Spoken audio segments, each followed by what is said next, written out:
Alors, bonjour, nous revoici pour des astuces d'apprentissage et aujourd'hui en particulier avec une technique que j'ai appris pendant une formation à l'université de Californie, donc sur internet, qui consiste à utiliser deux états d'esprit complémentaires pour apprendre, à savoir l'état d'esprit diffus et l'état d'esprit focus. Je vais prendre un exemple très concret pour expliquer cela.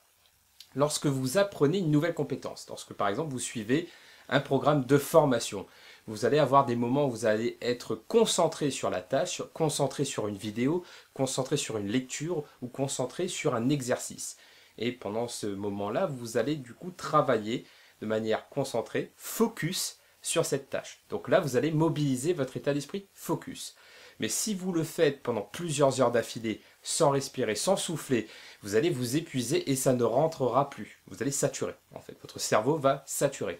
Et c'est à ce moment qu'il faut du coup enclencher cet état d'esprit, ou en tout cas avant d'arriver à ce stade, l'état d'esprit diffus, qui consiste en fait à s'aérer l'esprit, à penser différemment, à marcher, à méditer, à jouer, à lire, à faire autre chose quelque part, à sortir de ce moment de concentration, sortir du focus pour laisser le cerveau respirer un peu plus.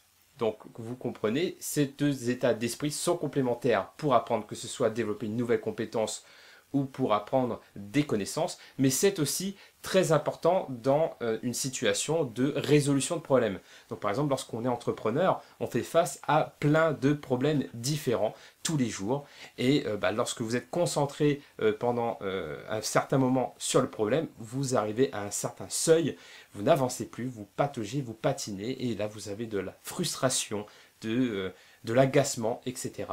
Et avant d'arriver à ce stade, du coup, c'est important de faire des pauses, justement, pour enclencher cet état d'esprit diffus et sortir de la concentration. Bon, pour cela, une technique très intéressante à employer est la technique du Pomodoro. C'est-à-dire que vous allez utiliser 20 minutes de concentration intense, sans dispersion, sans distraction, donc sans téléphone, sans Facebook, sans mail, etc. Vous êtes à 100% concentré sur la tâche du moment pendant 20 minutes, par exemple. Et ensuite, au bout de 20 minutes, vous allez avoir 5 minutes de pause pour entrer dans un état d'esprit diffus. Et pendant ces 5 minutes, vous pouvez lire vos mails, vous pouvez rêvasser, vous pouvez méditer, vous pouvez marcher, faire du sport, ce que vous voulez, en 5 minutes pour enclencher l'état d'esprit diffus.